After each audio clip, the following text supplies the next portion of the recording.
북한이 발칵 뒤집혔습니다.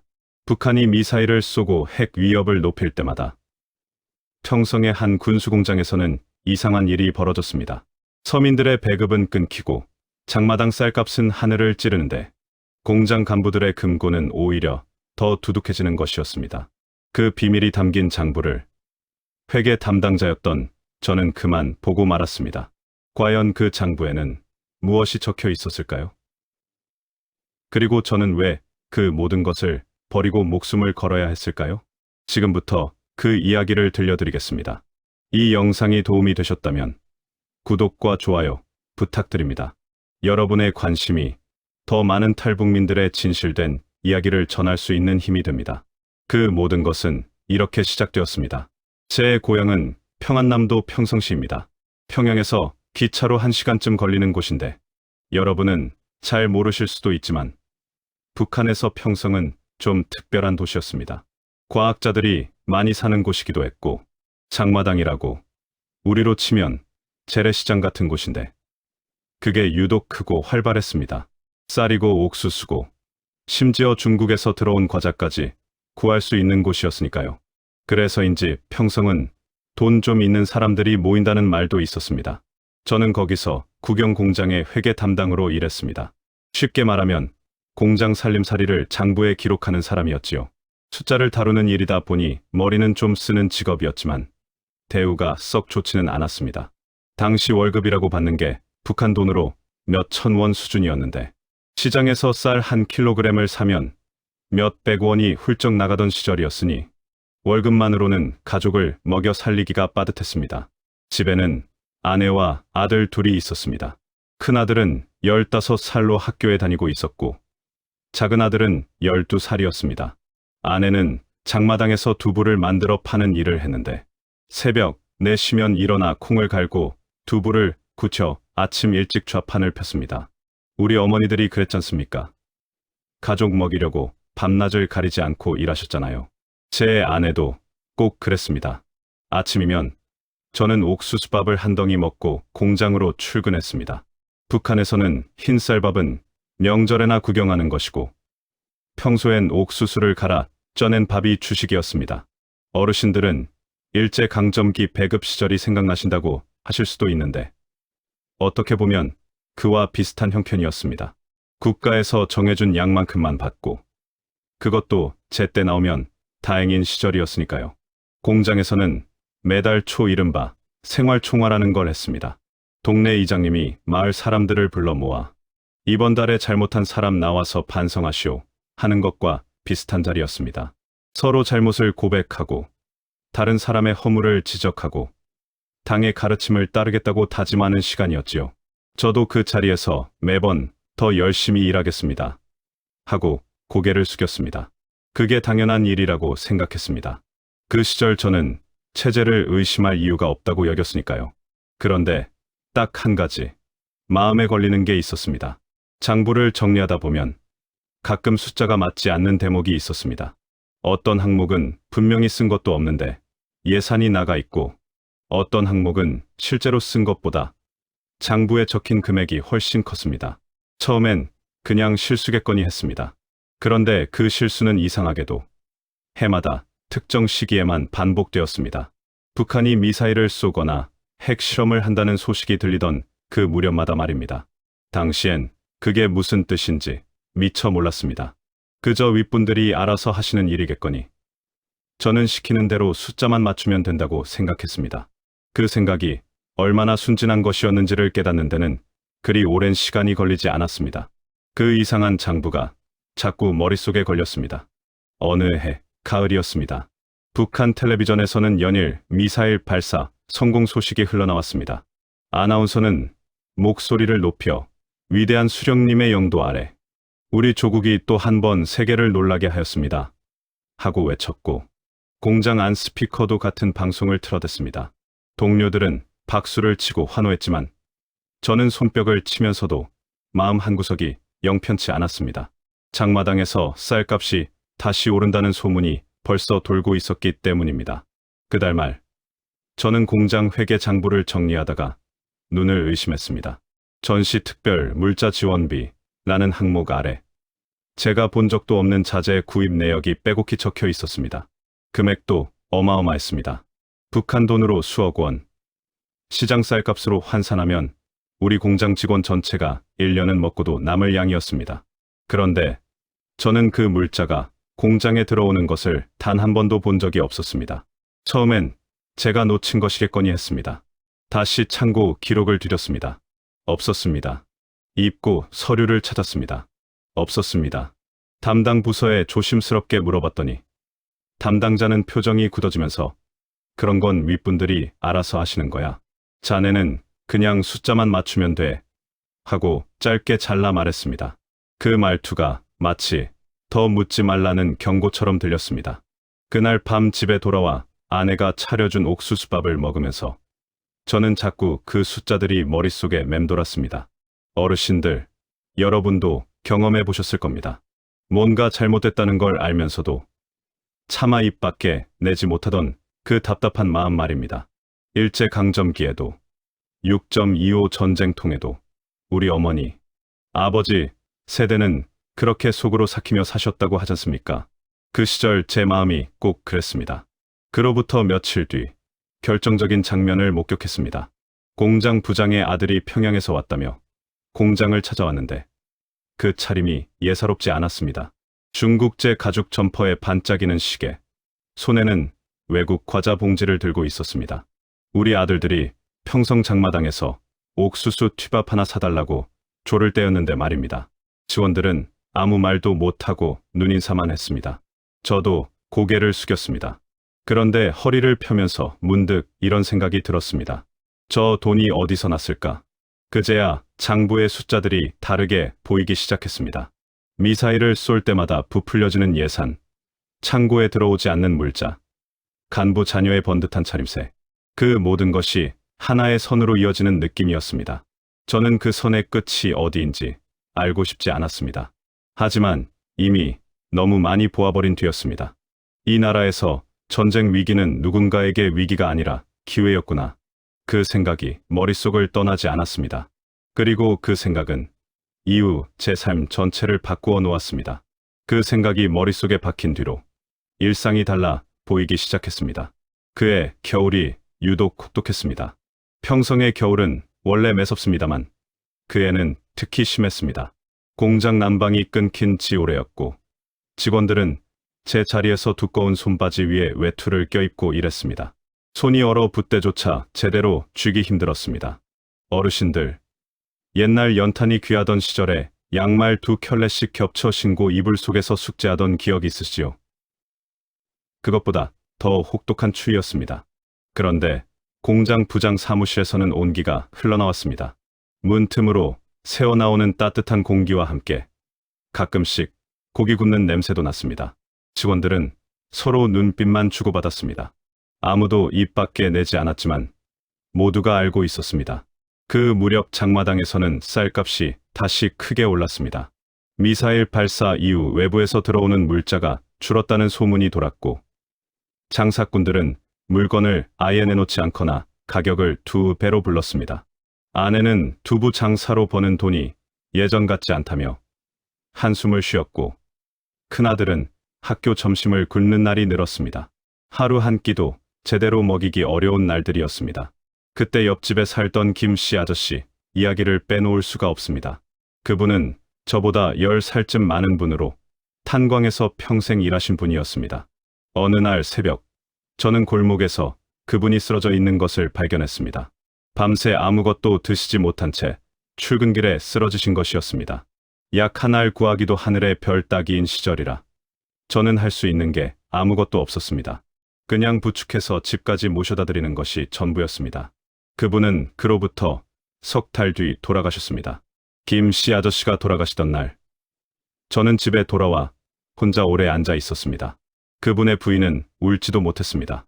소리내어 울면 이웃에 들린다고 보위부에서 문상 임원까지 눈여겨본다는 이야기가 있어서였습니다. 평생 충성을 다해 일한 사람이 이렇게 가야 하는데 그 옆에서는 누군가의 금고가 불어나고 있다는 사실이 그날따라 더욱 선명하게 느껴졌습니다. 그리고 얼마 지나지 않아 결정적인 일이 또 하나 터졌습니다. 공장의 한 동료가 갑자기 보이지 않았습니다.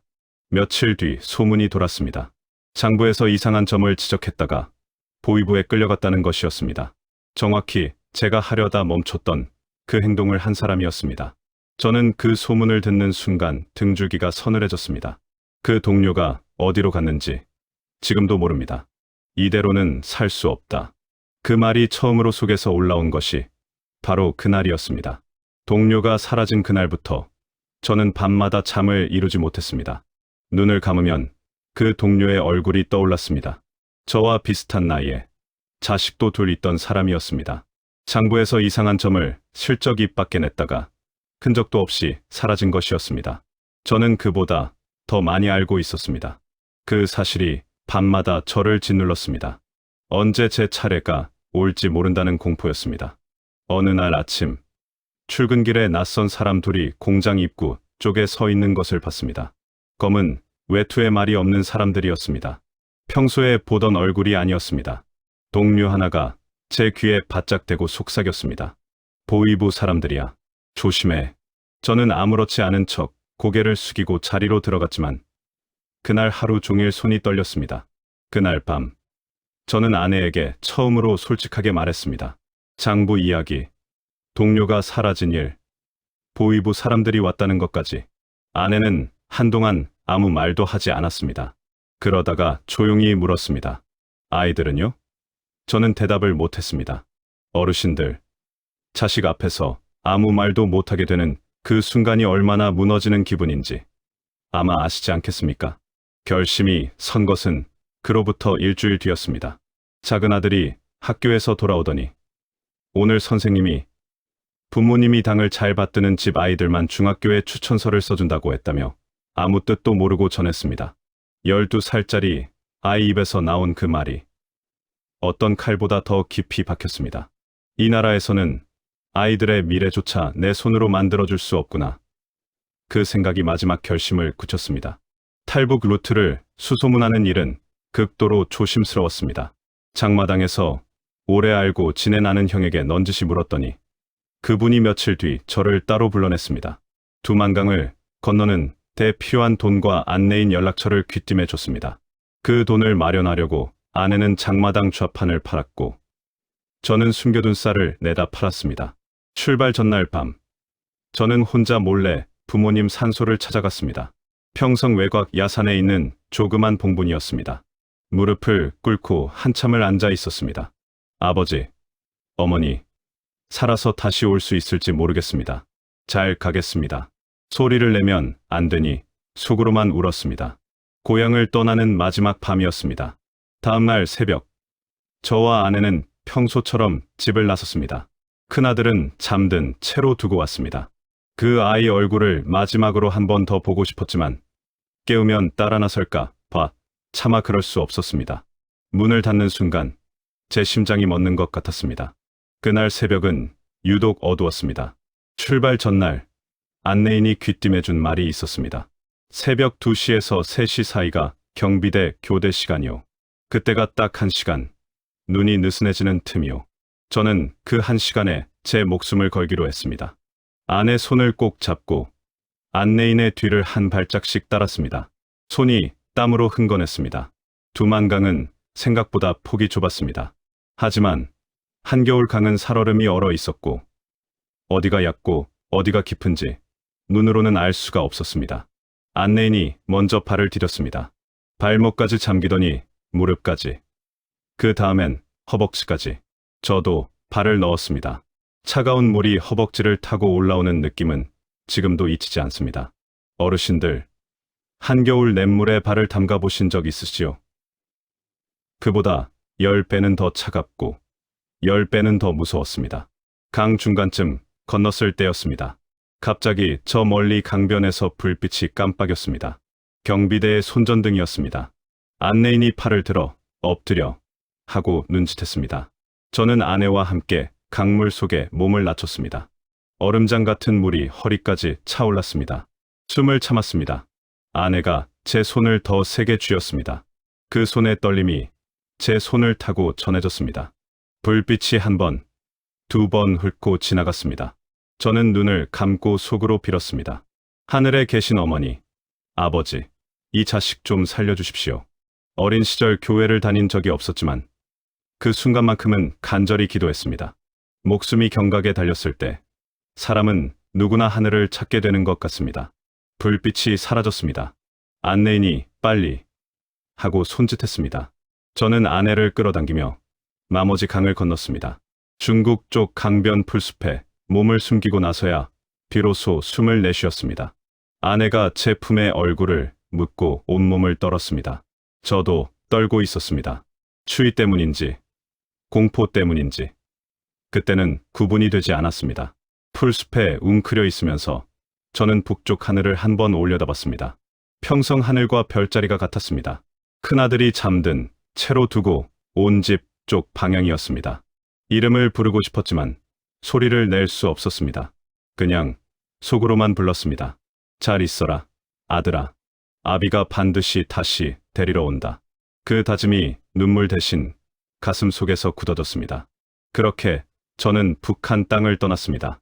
살아서 돌아올 수 있을지도 모른 채로 강을 건너고 나서 저는 처음으로 자유라는 것을 실감했습니다.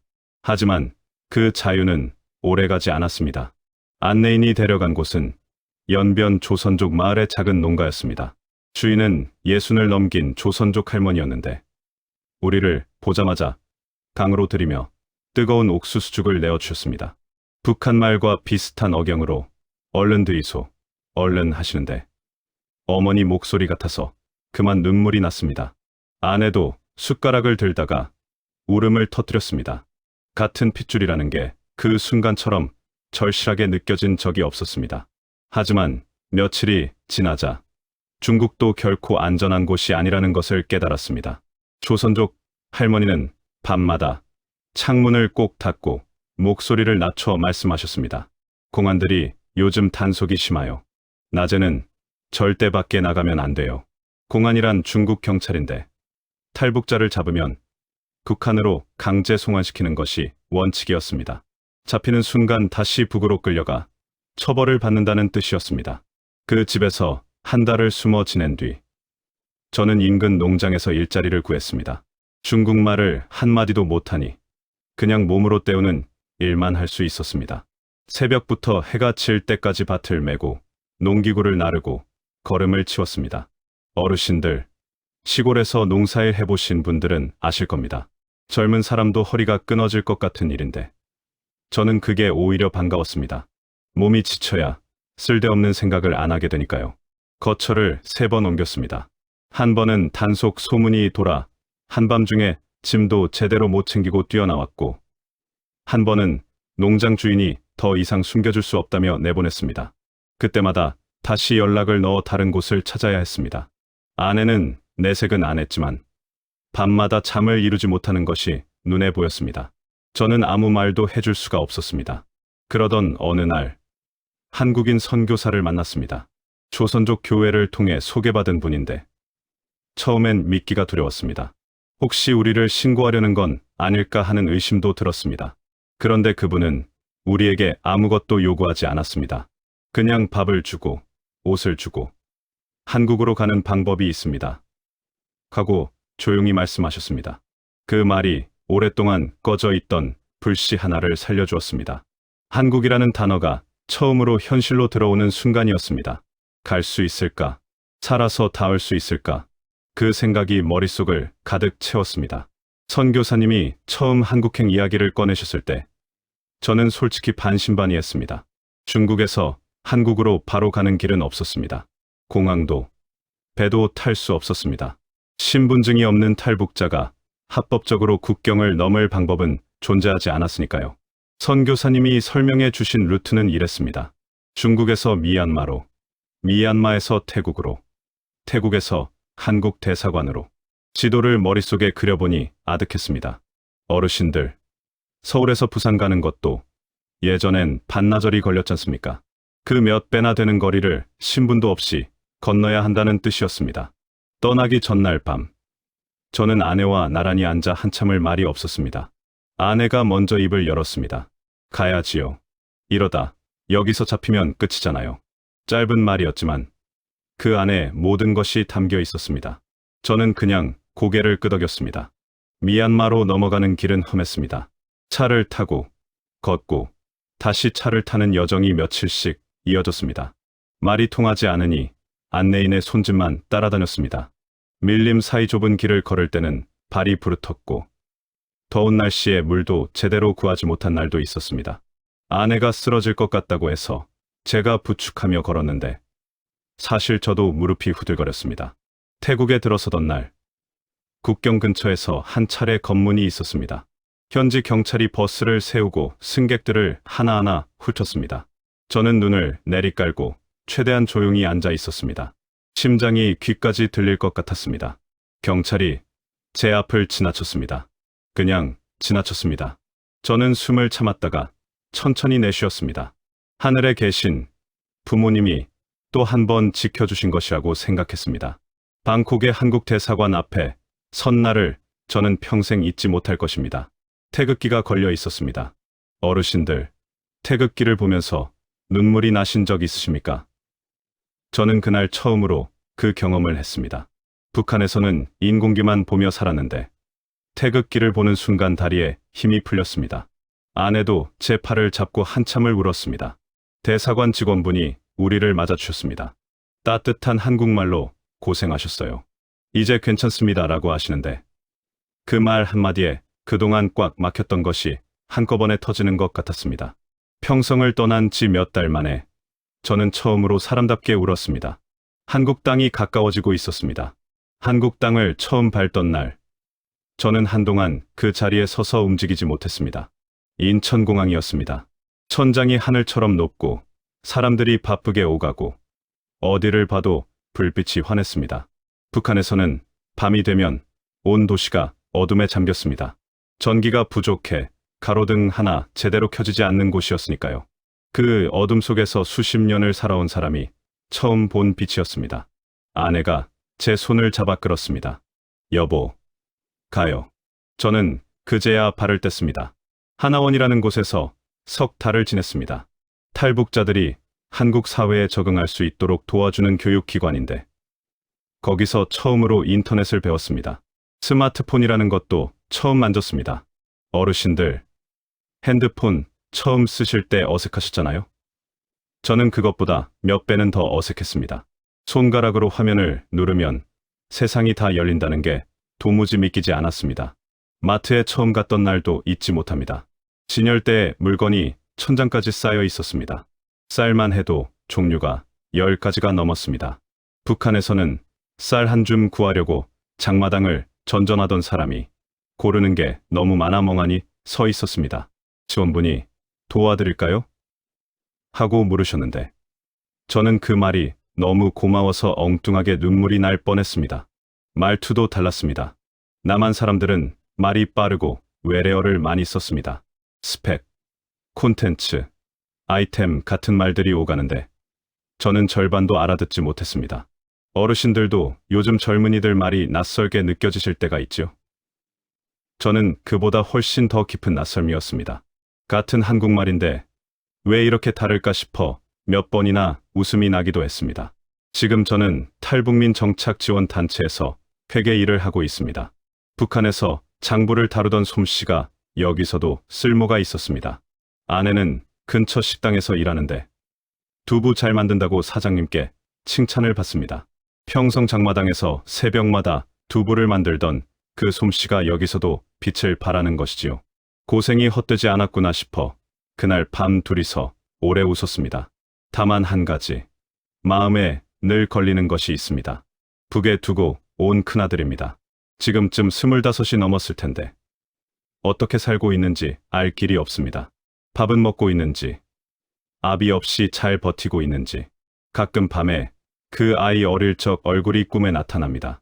꿈속에서 아버지 하고 부르면 저는 달려가려다 깨어납니다. 그리고 한동안 천장만 바라봅니다. 어르신들, 저는 통일이 되었으면 합니다.